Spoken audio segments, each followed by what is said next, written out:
Time to be bigger, bigger, stronger.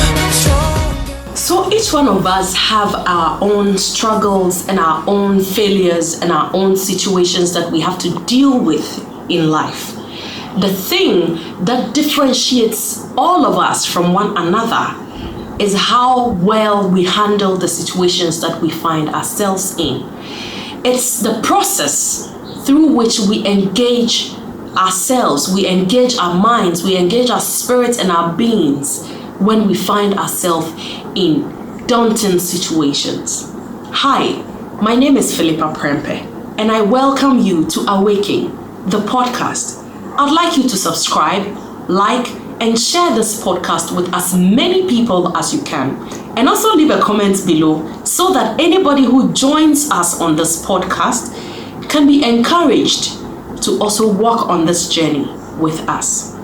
Today, I want you to know one thing, that no matter your age, no matter how young or old you are, no matter whether you are rich or you are poor, no matter your skin color, no matter your race, no matter where you're coming from, no matter the country or the family you belong to, I want you to know that it is never ever too late for you to turn around or turn back from something that you don't deem fit in your life.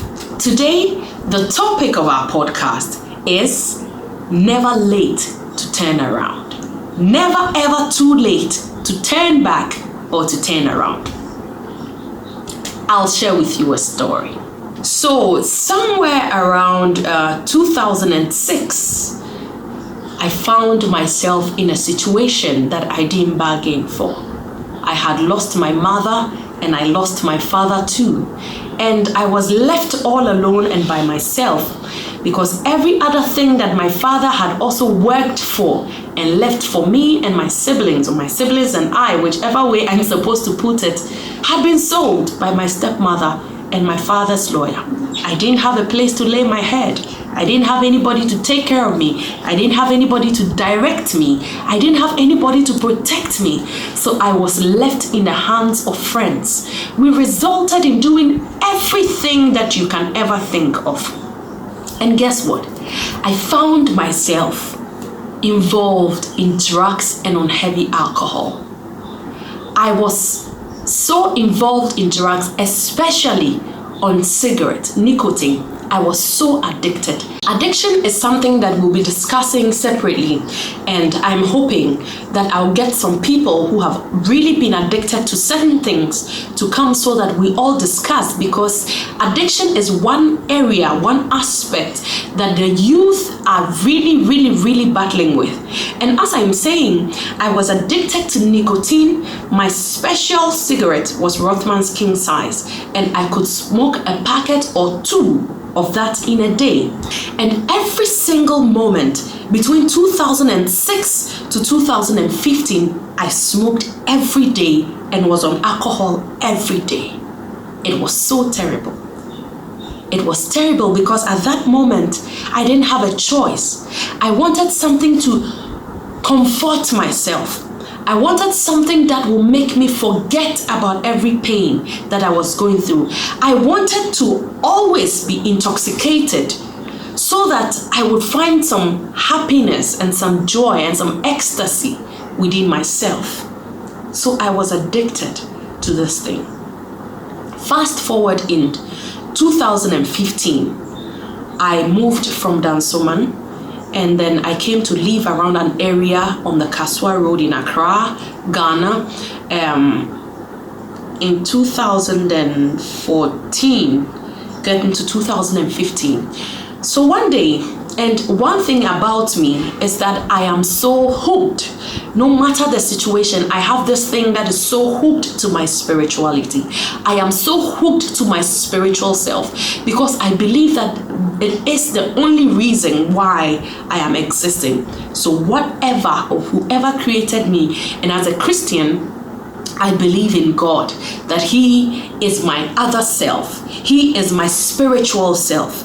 So I am so hooked, and any distance from this aspect of my life creates an empty space in me. So once I moved to this new neighborhood, I decided to look around for a church where I can be joining the people in worshiping the God that I believe in.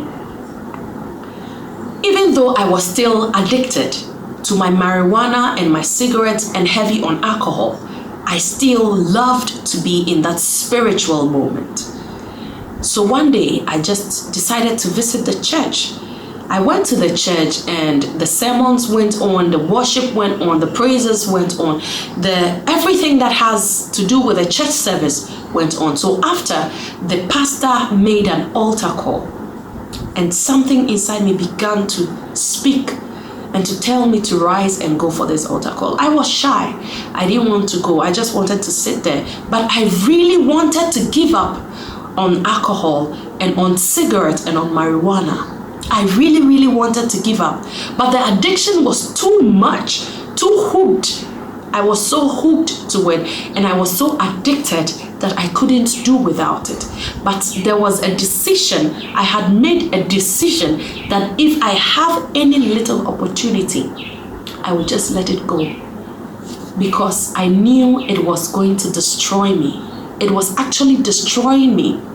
And the thought, the idea of knowing that this thing is going to kill me eventually was more terrible and more frightening than holding a cigarette or a marijuana or a bottle of alcohol and feeding on it. So back to the church, the pastor made the altar call, and lo and behold, I stood up with that tiny, still, small voice pushing me so hard to go. And while I walked in that aisle, going to stand before the congregation, I kept on telling myself that may this moment be a turnaround for me. I don't want to stand here before God and go back home and pick up a cigarette or marijuana or alcohol and be on it again. I kept on telling myself, I kept on encouraging myself till I got before the man of God. And while I stood there, I lifted up my hand, I said what I was supposed to say in faith and in all belief. It was as if everything inside of me wanted that moment so much. And I believe I received what I was praying about, because I walked from that room till today and never ever touched a cigarette or marijuana or fell on alcohol again. The spiritual being that I so much believed in had saved me. That is my belief. I don't know about yours. But I had been saved from something that had bound me for 9 good years. I will not sit here and pretend as if it just happened in a flash, because people are trying to get out of addiction and it is not working. And I have tried. I tried several times to quit, but came right back crawling to it. So it's not as if it's an easy thing to do. What I want you to understand, that even with my faith and my belief in the supernatural, knowing that something extreme, something more powerful than my own instincts and my own desires held me out of addiction, I also believe that it was the decision, the eagerness, the desire to transform and to turn around from this addiction that helped me. I was desperately looking for that moment where I will turn around. I was desperately and eagerly looking for that turnaround moment, that new moment, that moment of change and moment of truth in my life. And as much as I desired it, I got it. So through my moments of addiction and the company that I was in fact, all of my friends, we were a chunk of us, a larger number of youth bound to alcohol, bound to drugs, bound to all sorts of lives. And considering, when I sat down to think about all of the things that we were doing and how some people are still hooked to it, I realized a few things that prevents people from actually turning around. And this is not just about addiction. It is about attitude. It is about character. It is about a certain relationship that you have to break away from. It is about a certain bad character that you have to turn around from. It is about a decision that you have to turn around from and stop and seize it and walk away from. It is about a situation that you have to let go. It is about something you are so hooked to that you have to give up on it. It is about everything that has to do with we as a human moving forward and making the right choices and becoming all that God has purposed us to do. So I'm going to give you a few of the reasons that I noticed why people fail to turn around. And reason number one is the fear of new beginnings. New beginnings are like hell to some people. Starting everything is very, very difficult. Turning around is very, very difficult. Now, when people come to the point where they have to give up everything that they are used to and take up a new step or a new path, it becomes so difficult because you start thinking, how is this new place going to be like? How is this journey going to be like? Am I going to succeed? Am I going to fail? So the first and foremost reason why people fail to start or to turn around or to give up on certain things is the fear of new beginning. But trust me, fear is just an illusion. It is something that doesn't even exist. It is something that you have control, so much control and so much power on. So fear is the number one reason why people, lots of people fail to turn around or have new beginnings. The second reason why people fail to make a turn in their lives is the fear of failure. You know, failure is it's like a heavy load that people begin to imagine the moment they sense that there's going to be a new step, that there's going to be a new beginning. It grabs them. It grabs us and it makes you feel like, okay, what if I start and I don't finish? Okay, what if I take this new path or I decide to turn around and where I am turning to does not work? So the fear of failure begins to play in your mind. And as soon as that failure video begins to play in your mind, as soon as that video of failure begins to play in your mind, it restricts a lot of people to make a turnaround in their lives. Another reason why a lot of people fail to make a turnaround in their lives is that they focus on the future rather than on the present. Everything, if you want to do anything or you want to achieve anything in life, it is best that you focus on the present because tomorrow is unknown, and the fact that you don't know what tomorrow carries put fear on you. So it is best that to make any turnaround in your life, it is just enough for you to focus on today. Little steps you make every single day is enough to result in a huge turnaround or a huge result that you so much want to achieve.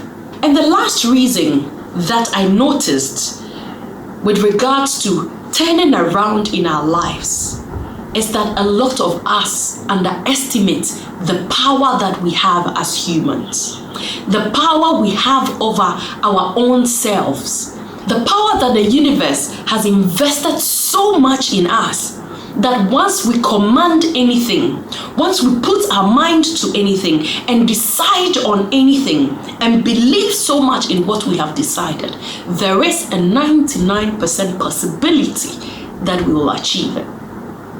But we so much underestimate this power, and that results in us failing and finding it difficult to make major turnarounds in our lives. So today I want us to look at some of the things that you can consider if you are there and you are preparing to make a major turnaround in your life.